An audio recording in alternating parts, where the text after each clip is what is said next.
All right, now let's take you to the heart of what's happening in Greece. Journalist Stylianos Chrysostomidis is in the midst of the general strike protest. We can cross live to him now and find out exactly what is happening on the ground.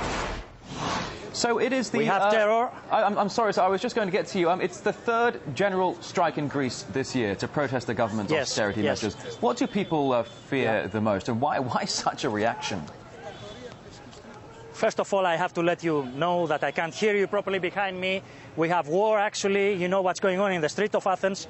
We have inhaled a lot of tear gas, a lot of chemical things, a lot of chemical stuff that they spread on the roads of Athens. And there is, at the moment, there is a war with Molotov and protesters and the police with all the motorbikes and the motorcycles.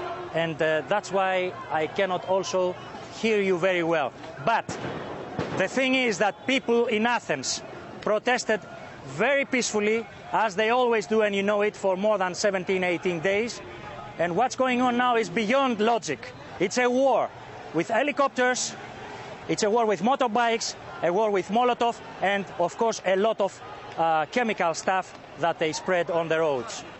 Go ahead, please, because now I think I can hear you. OK, so you're describing essentially what sounds like chaotic war scenes, Molotov cocktails, tear gas, helicopters roaring overhead. But let's talk about the initiative here, about the European aid package. It's worth billions of euros, but who stands to benefit from the loan?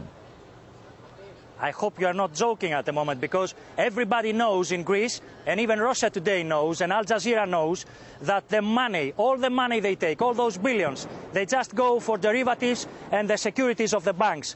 They go for the bonds. They don't come to the real economy of Greece. And that's, we can guarantee, everybody knows that.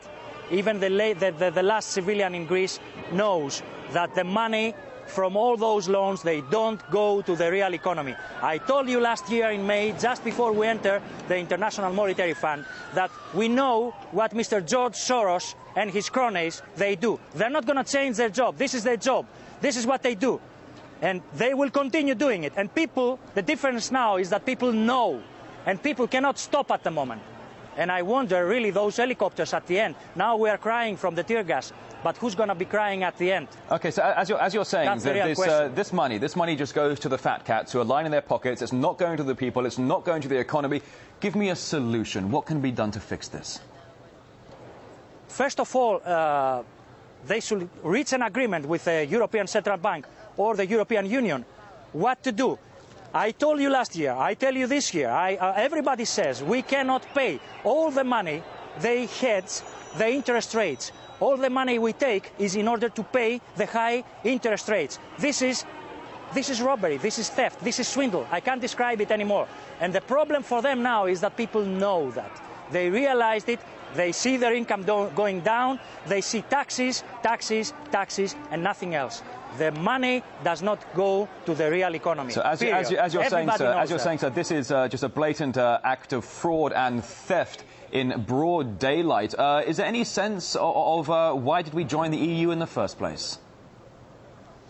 There are a lot of financial analysts in Greece and a lot of professors recently that they say they should either tell Greece what they should do. For example, should they give priority to tourism or energy stuff, and continue and let us breathe a little bit with those interest rates, because we know Greece cannot pay all those interest rates in the 2-3 years that they gave the limit. So if they don't come with a solution and they decide, right, we give you time to repay your loans, but at the same time we help you in this specific factor of your economy to recover. And now at the moment you see hundreds of thousands of people, Greek people, that they know, they demonstrate, they know that there is no tomorrow.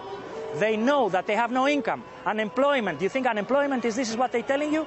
No. Real unemployment will reach 25% soon. And this is a chaotic situation.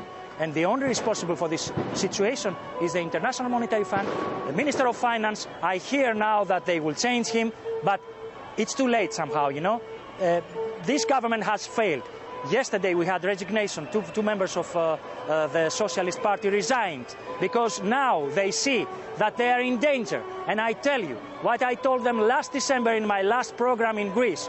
In a few months, you will not be able to walk among us in the street of Athens. And I'm asking you, who is able from the parliament to come down to the people and walk among simple people? Nobody.